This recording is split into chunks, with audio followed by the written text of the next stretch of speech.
Ladies and gentlemen, a very good evening and welcome to the latest in our series of Doha debates, coming to you from the Gulf state of Qatar and sponsored by the Qatar Foundation. Around the world, hundreds of millions of people live in communities where close family members marry each other. They're often called consanguineous marriages, people joined by the ties of blood. Nowhere is this more common than here in the Arab world, and incidentally here in Qatar, where more than 50% of marriages are between close family members. So the effects of such unions are keenly felt in this region. Much has been written about the increased risk of genetic disorders being passed on through marriages of this kind. But what do the experts make of it? Should such marriages continue to be sanctioned? Or is this no place for the heavy hand of the state or its medical experts to weigh in and interfere? Our motion, as usual, takes a controversial stance. This House believes that marriage between close family members should be discouraged. And we have two scientists on different sides of the argument and two other panel members who approach the issue from a social and religious standpoint. Speaking for the motion, Sarfraz Mansour, cultural commentator and broadcaster. His topics include British Asian identity, faith schools and social cohesion, as well as matrimonial websites among British Muslims.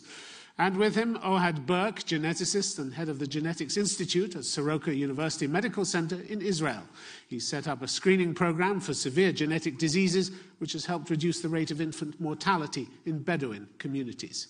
Speaking against the motion, Samar Fatani, writer, columnist and broadcaster on social issues on Saudi television. She's played an active part in social awareness campaigns, enhancing the role of women and promoting youth empowerment. Also against the motion, Alan Bittles, who comes to the table with more than 30 years' experience studying the effects of consanguineous marriages. He's now adjunct professor at the Centre for Comparative Genomics at Murdoch University in Australia. Ladies and gentlemen, that's our panel.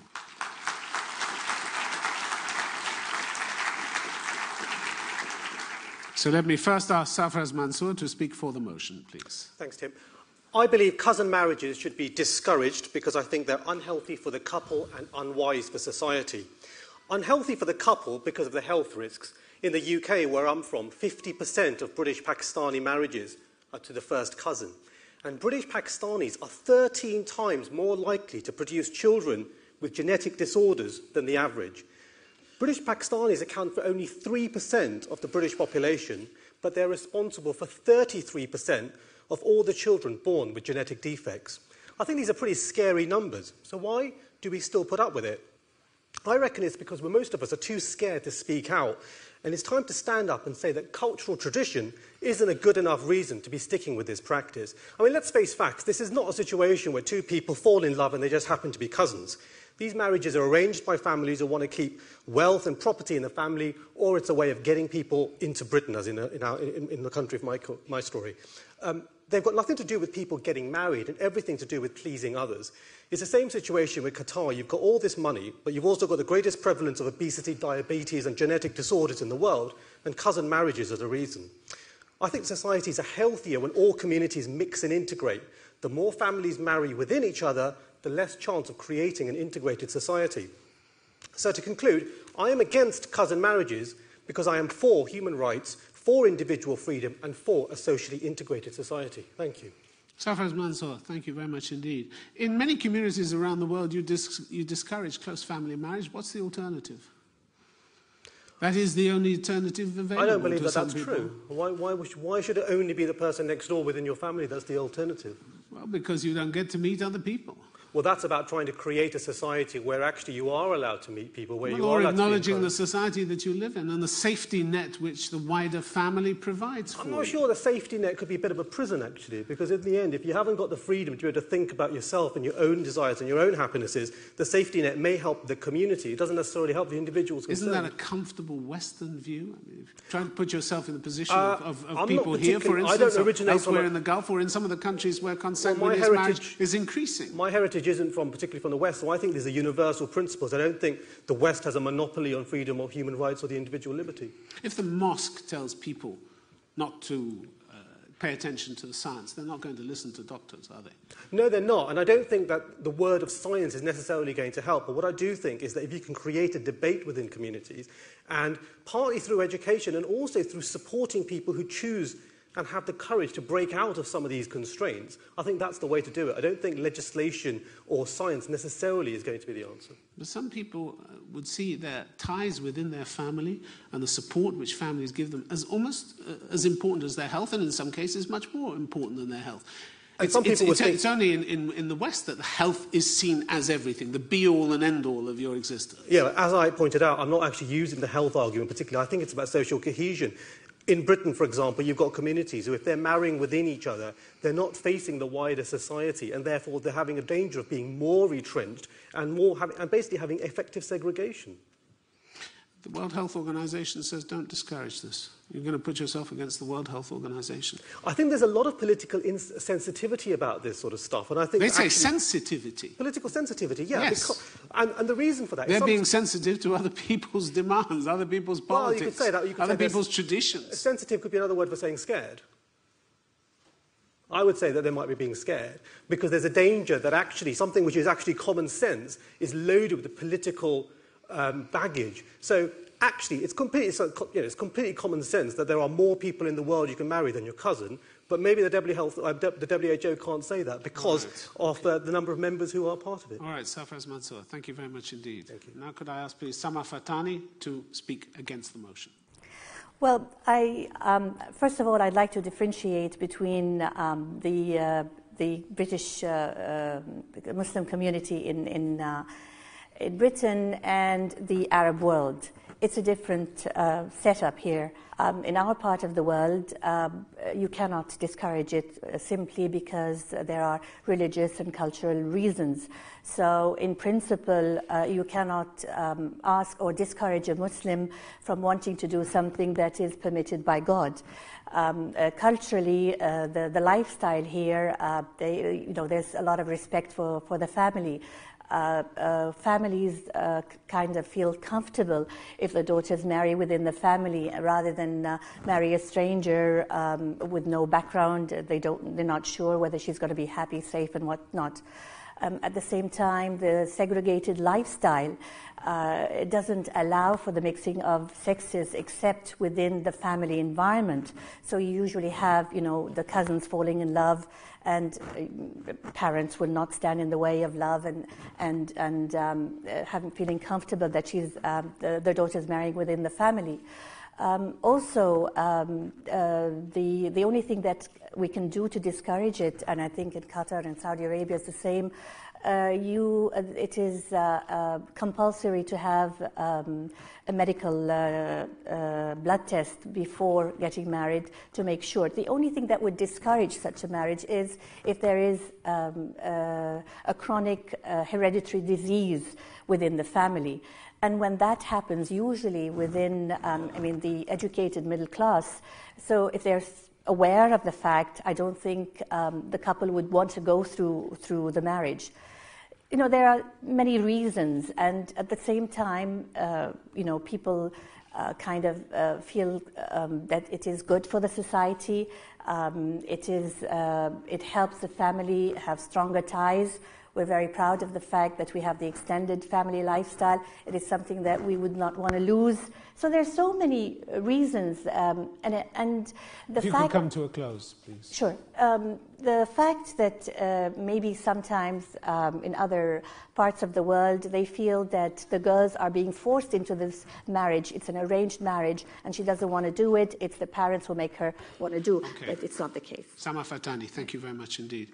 You seem to suggest that medical testing is sufficient. Right. I want to draw your attention to what specialist geneticist at the Shafala Special Needs Center here in Qatar said. He said there's no counselling to help people make decisions, and even if the results show one or both of the parents to be a carrier, the attitude is usually, well, carry on regardless, everything will be okay, inshallah. Is that the attitude that you're promoting? I'm not promoting it, not at all.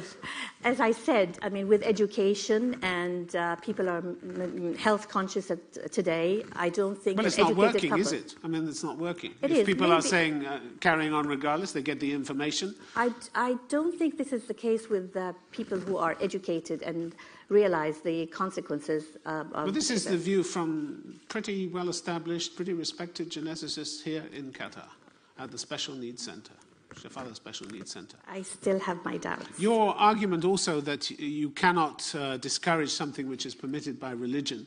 There is a body of opinion in Islam that doesn't agree with you at all. There is a quote from the Prophet Muhammad that says, "Marry those who are unrelated to you so that your children do not become weak." Exactly. No. We checked this with an Islamic scholar. He says this is a hadith, this is a saying of the Prophet. And if there is scientific fact to support it, then that makes it stronger and it should be followed. But I did say the only thing that would discourage such a marriage is there is an absolute fact that there is a hereditary disease within that family. Most families who have a mental disease or maybe thalassemia or that sort of disease that is chronic and it's hereditary are always discouraged from, going into this marriage. But not when there is no absolute proof that there is So there is some discouragement which is possible, there is some official discouragement. Yes. When is it acceptable to be discouraged by a professional? I mean, we're discouraged from doing lots of things in life, by our teachers, by our family. Where do you draw the line here? When medical tests prove that there is a hereditary disease and your offspring will have that kind of problem, abnormality. All right, Sama Fatani, thank you very much indeed. Now could I please ask Ohad Burke to speak for the motion? Good evening. I'll go back to basic genetics. So every human being has thousands of genes. For most genes, we have two copies, one from our father, one from our mother. We all have mutations in some of our genes. However, we're lucky that many genetic diseases occur only when one gets both mutated copies. Now, if I have a bad copy of a gene and I marry outside the family, the chances that my wife brings in the same bad copy of the same gene are very small. However, if I marry my first cousin, the chances that she inherited the same bad copy from our common grandparent are much higher. Statistics show that worldwide the chances of having a child with a severe birth defect are around 3%. In first cousin marriages, it goes up to 6 to 7%. And in fact, if marriages in the family have been going on for generations, it goes up to 10% and more. Over the past decade, I've been serving our Bedouin community of some 200,000 people. And in this community, 60% marry their first or second cousins. Accordingly, the incidence of severe birth defects are 4 times higher than in other communities.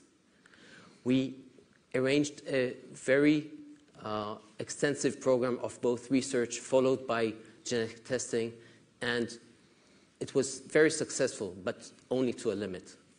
At the end, it's human beings.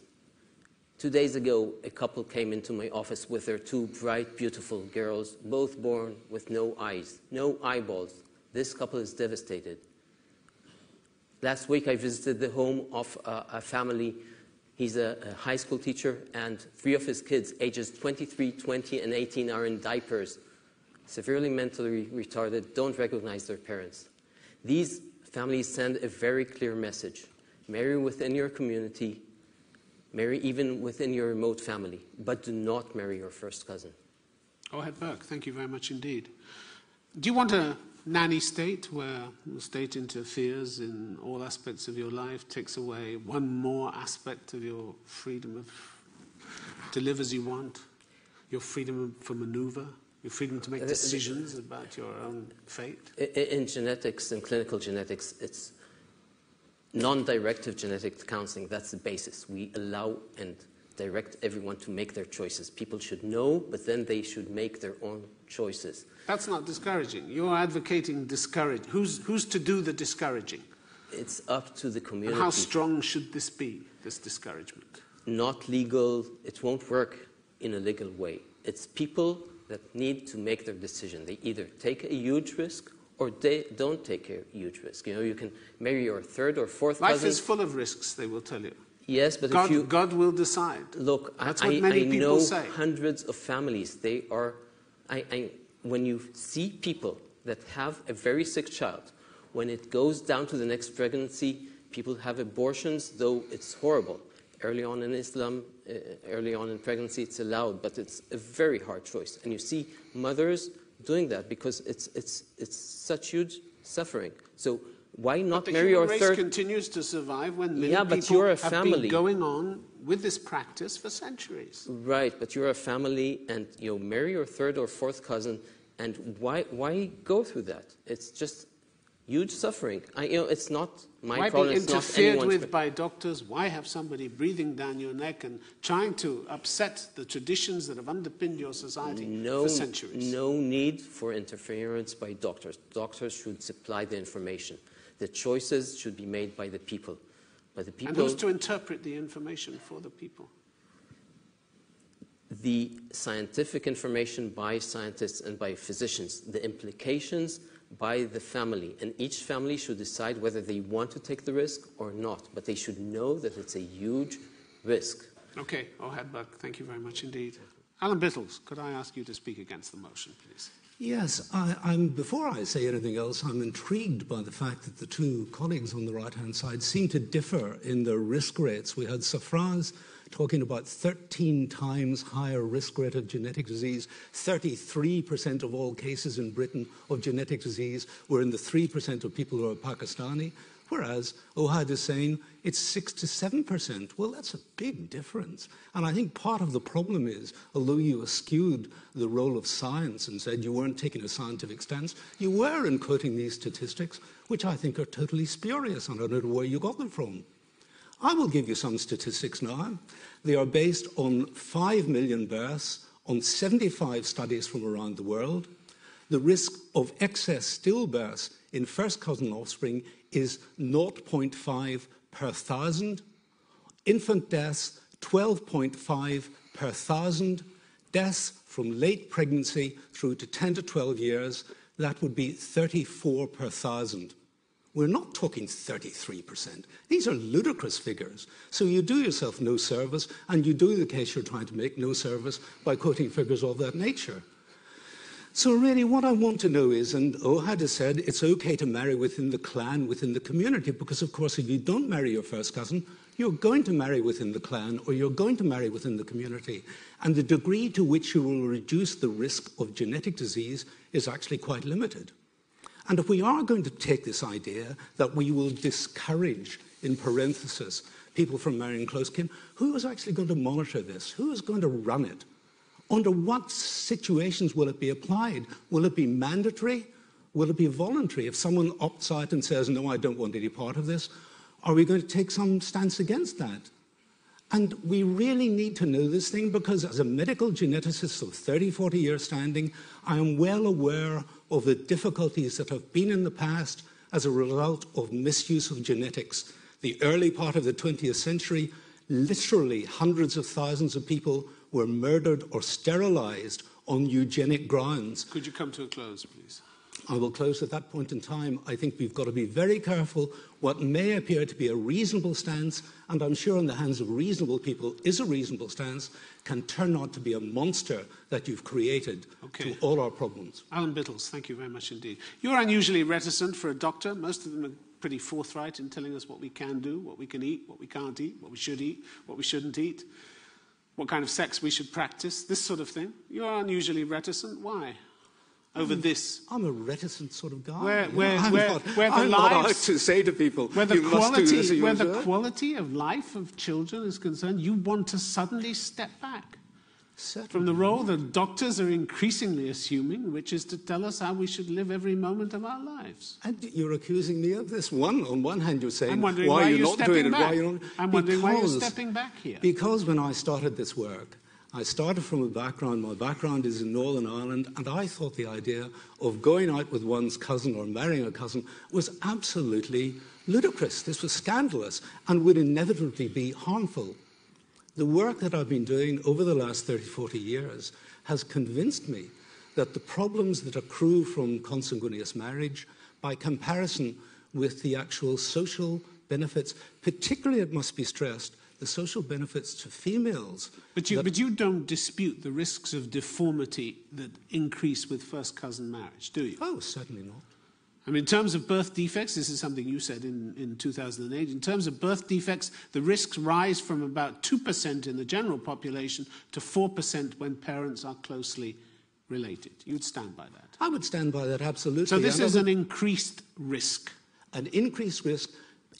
And in general, people should be encouraged not to take increased risk. We're asking for a red traffic light Absolutely. At the junction. You're the red traffic light guy, I'm the amber guy. You know, I might give a warning signal going up, but you've got to put that extra 2 to 4% Warning isn't in the a discouragement? context of 4 children in a Warning family. isn't discouragement? How do you explain to someone you're going to have 4 children, you have an increased risk of 2 to 4%? What does 2 to 4% mean? It's for double. Children? It's double.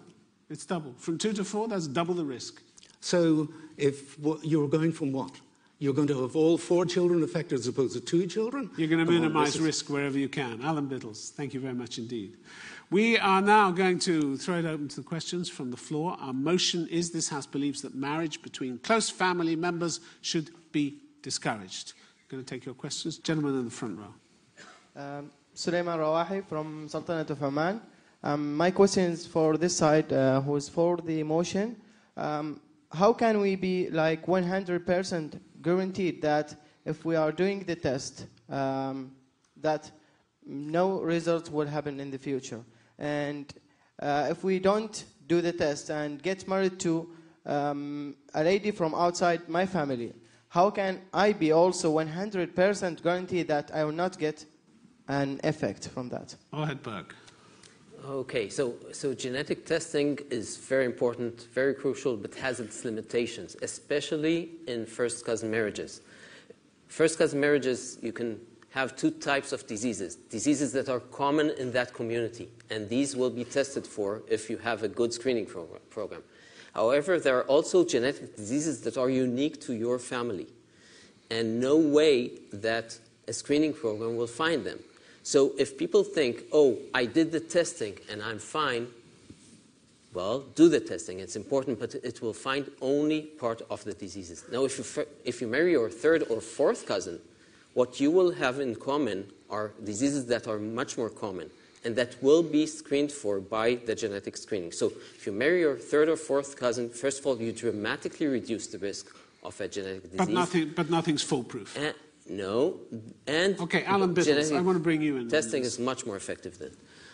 I would agree absolutely with what Ohad is saying, but of course what he has failed to say is that the risks which accrue from first cousin marriage really concentrate on otherwise very rare diseases. When diseases are common in the gene pool, as with sickle cell disease or thalassemia, which you may be tested for in Oman, then the added risk of being a first cousin marriage to that of the general population is actually quite low.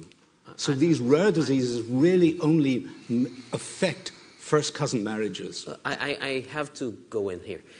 Look, I've been dealing with Arab Bedouin genetics for a decade on a daily clinical basis.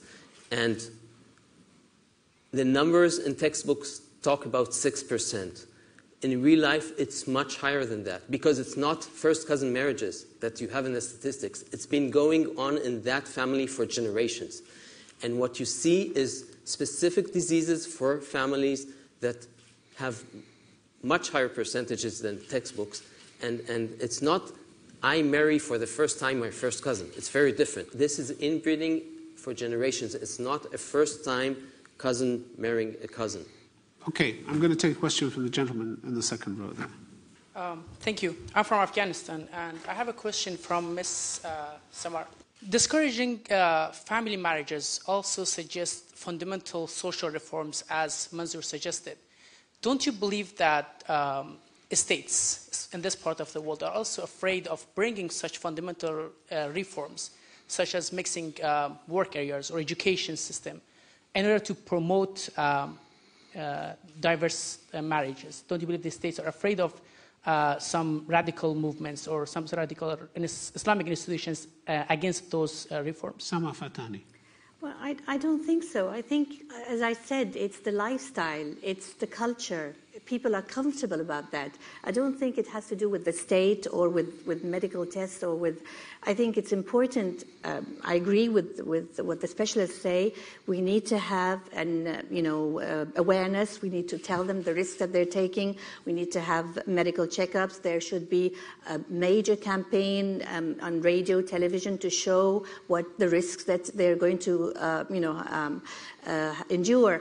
But at the same time, it's the extended family family lifestyle, people feel comfortable to have the extended family, to marry within the family. It sounds like a sort of radical idea, but don't people partly get married to get away from their families? Really? Well, I tell you, most of the girls, especially at this part of the world, I mean, my parents were cousins, and my brother's married to his cousin. Some families feel kind of offended if like a graduate in the family just came home and there's so many pretty girls in the family and he decides to marry outside the family. It's not, it's frowned upon. Most of the girls would want to feel comfortable to be married if there are nice boys in the family. She would rather do that rather than marry someone stranger. Your whole argument. Well, we might ask some of the ladies in the audience whether they agree with you on that one. We'll hear from you, and then we'll come back to the question. I'm a Canadian student at the American University of Paris, and we're talked a little bit about women's rights, but isn't this really an exchange of women, and isn't this a way of owning their reproductive rights? No, she's in love with her cousin and she wants to get married to him. Where is that against human rights? She's not forced into that marriage. She's willingly getting into the marriage. Can you guarantee that she's not being pressured into this? Then it's another story. I mean, we're not discussing, that's another issue. We're talking about people who willingly and, lovingly want to be part of the family. And in large numbers here in Qatar, for instance, are getting out of those marriages as well. Well, I mean... Willingly and lovingly. That they so lovingly went into. The divorce rate is high all over the world. I don't think it had to do with that. I'm going back to the questioner here. Well, she just said that I think it's very simplistic to bring the love issues because I believe that the state does play a very important role in marriage contracts, especially in this region. If you're saying that the state is not involved, then why isn't the state allowing cross-cultural marriages or maybe expats marriages with the locals? So don't you believe that the state actually is playing that? The state there's no ban on marrying outside. There is no ban. The only thing is you need to have permission. And I guess this is for security reasons. It has nothing to do with any banning. Okay, lady up there with your hand up. Hello, everyone. My name is Salma Haider. I'm from Sudan. I would say I'm living evidence that cousins marriage doesn't work. I come from a family with a history of first cousin married. My parents are first cousins, and my aunt also she got married to her cousin. She had 2 children. Both of them died early in their life, and they had very dangerous hereditary diseases, and they actually suffered in their lives. And my question is the side against. What I'm saying that I'm now afraid of how much I'm afraid of the time, like when I get into my 40s or my 50s, I'll get diabetes because everyone in my family has diabetes. And other than that, I think it's not about like a girl looking at her cousin and thinking what good qualities he has. You as a female has many responsibilities and you have to think about your kids. So I would think that's more appropriate thing of. And cousins' marriage also have many problems from the social side. And people get divorced because they can have more children that have problems like health problems and even like mental problems. So I don't think there is something that could be good coming out of it. Thank you.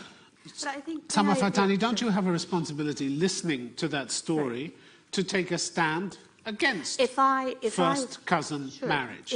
You see the results. Sure. If I was a member of a family that had hereditary disease, I would certainly not encourage my children or any member of the family to be married. But we're talking about healthy families. We're talking about families who do not have a hereditary disease like diabetes or sickle cell thalassemia or whatever mental disease, a normal family with no hereditary disease. If I knew that in my family I have a hereditary disease like heart disease or whatever, I would definitely discourage it, but I would not apply collective very guilt. often you don't see it, you don't know it, and you're the first one that it shows up, and then Well, next it could year happen it's to in you if your you're a normal in person. 2 or 3 of your cousins, and in this generation suddenly, whoops, it shows up. And we see it again and again. And people come in with 3 or 4 diseases in the same family. Are you trying to tell me that I only see it daily. only the families, the families who marry within each other are the only ones who get any kind of disease? I mean, No, diseases but are all over the world. No, Why but should the it be that? Can you let him answer your point? Sure. The incidence is much higher, and we see it. And trust me, it's when I'm here, I'm not here. It's not me. It's families sending me here, and people are promising that their kids will not marry their first cousins. And you say it's statistics. It's not statistics. It's real human beings. And if you fall in these statistics, your life is destroyed, the entire family, not just this child. If I had the choice and I knew a person who wanted to marry me, and I knew that in his family he has a mental problem, the family has mental problems, I would not get into that. He's not a cousin, but I still would not want to do it. Okay. So it has nothing to do with cousins. Okay. The gentleman in the front row. Hi, Badr Al-Jahari from Sultanate of Oman. I'm going to change the subject. I don't have a particular question for a particular member of the panel. Anybody can answer it. It's about the premarital screening tests. We live, I'm talking about the Gulf society. It's a very sensitive, a very fragile society. What are the effects of the test if it really shows that this lady or this gentleman has a genetic disorder in his genes?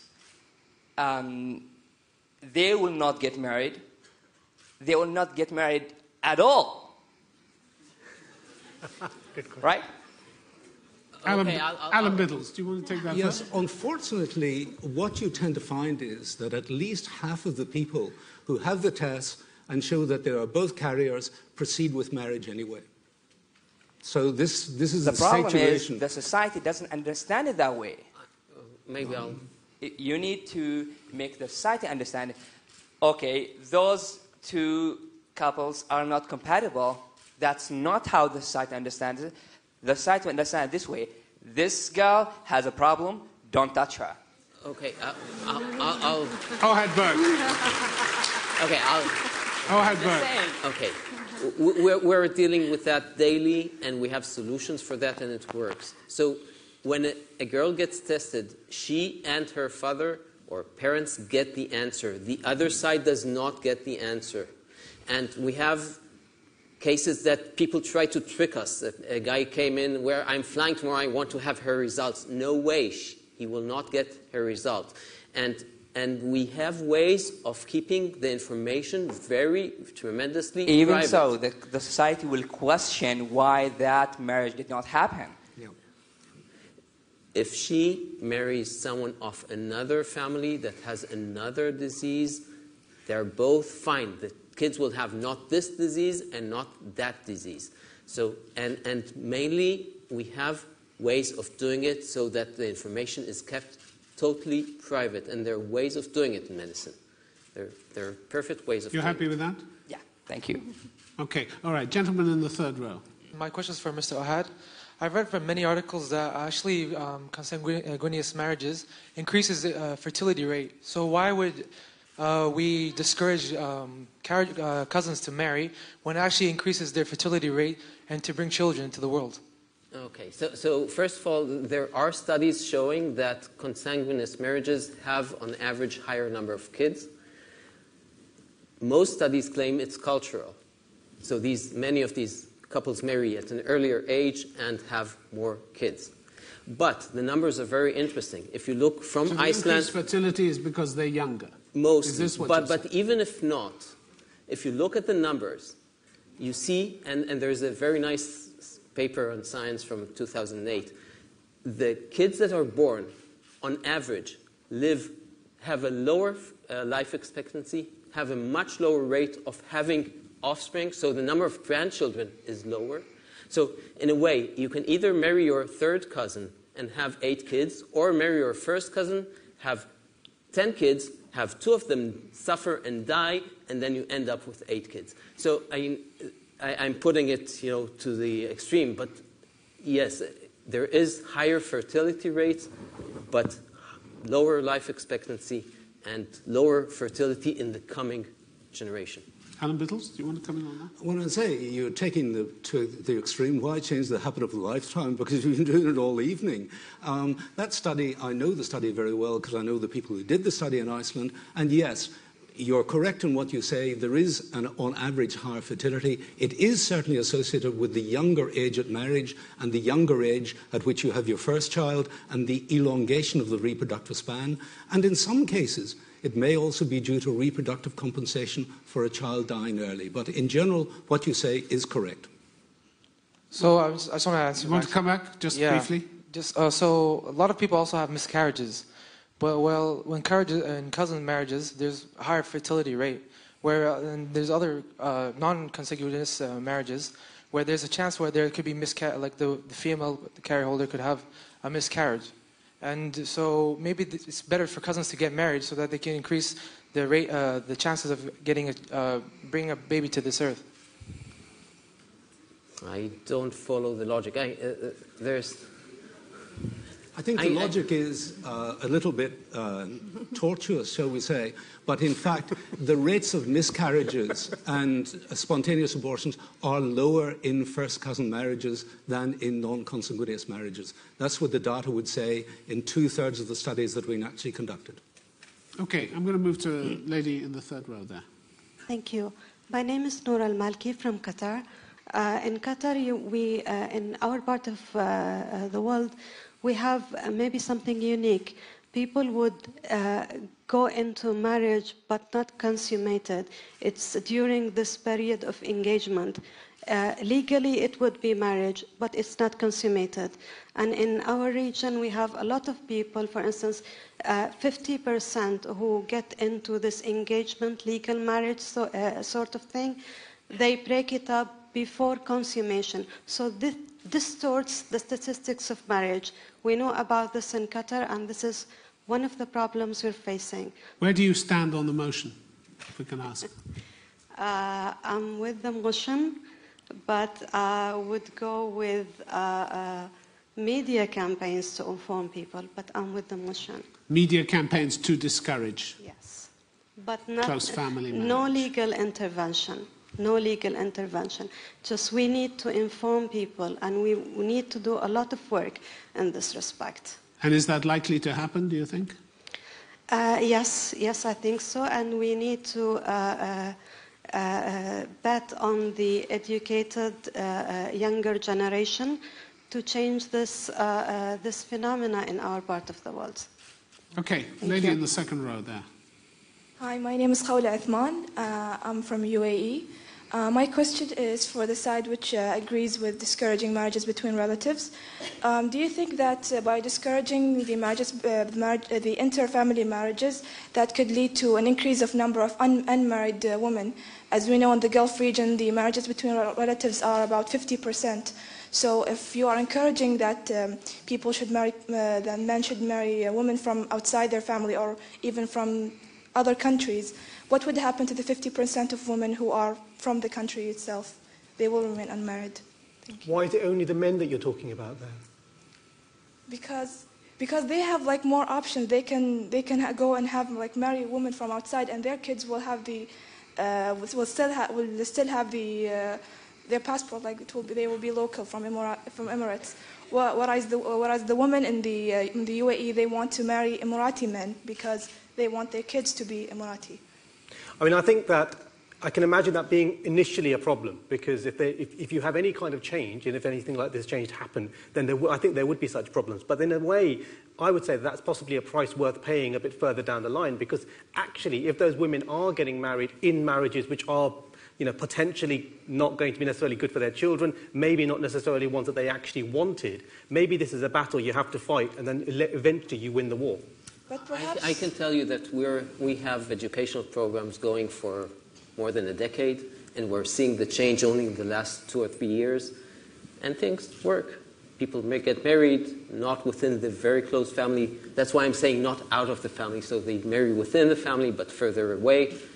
And, you wanted to come back. Yes, but what about like from the 50% of the marriages between families? Maybe these marriages won't have like negative effects on their kids there won't be any disorder for their kids. Why do you discourage marriage if there won't be any future disease or disorders for their kids? Are you saying if there's no dangers if there's of there no being danger, any genetic... Well, why I'm do you not a discourage? geneticist, so that, in that sense, I'll defer to you on that. I actually just think society is better. My question is more about society. I just think societies are better when people mix with wider communities than just their own family. That's my basic view. Is I just think that even if these, the statistics that you're saying, even if despite the health things, I just think it's better to get to know other families and other communities rather than just sort of stewing in your own pot. Okay, there's a lady up there who's had a hand up for a long time. She's actually supporting it with the other hand. Yes, you. Hi, I'm from Pakistan. I'm married to a British Pakistani. He's not my first cousin.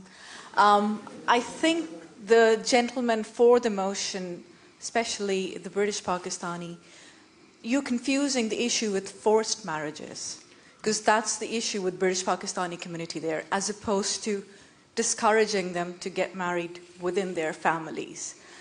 The other point I'd like to make is there are 4 people who are very, very close to me, 4 couples. They all have children with disabilities. Only 1 couple are actually related to each other. The other 3 aren't. So to me, these statistics, it just seems like, statistics are being, they're just floating around, and it can happen to anyone, really. Can I just respond? Yes, please. Firstly, my name is Safraz. Secondly, you're talking about forced. I think the word forced is quite a blurry word when it comes to communities and families. So, for example, when I was 17, my dad suggested that it might be a good idea for me to marry my cousin, even though she lived in a village in Pakistan and had no idea about any of the films, books or music that I was interested in. There was no force, but there was a process where he didn't talk to me for quite a while. When I got to my early 30s, again, it was suggested that it might be a nice idea for somebody from back in the village and outside Lahore to marry. Again, it wasn't forced, but my mum told me she'd kill herself if I didn't. So there's still... Just a little pressure. Well, there's a little bit of pressure, so I think the word forced is it's a very flexible, elastic word. Yeah, but that Could I just ask, did your mother kill herself? Luckily she didn't, but only... Well, then why raise the point? Well, I'll tell you why. It gets a ready laugh, but come on, let's relax on this one. I'll tell you why. I'll tell really, you. You're too much the joker. This is a serious subject. Let's treat it with respect. If I'm a joker, I think you're a bit of an actor, so,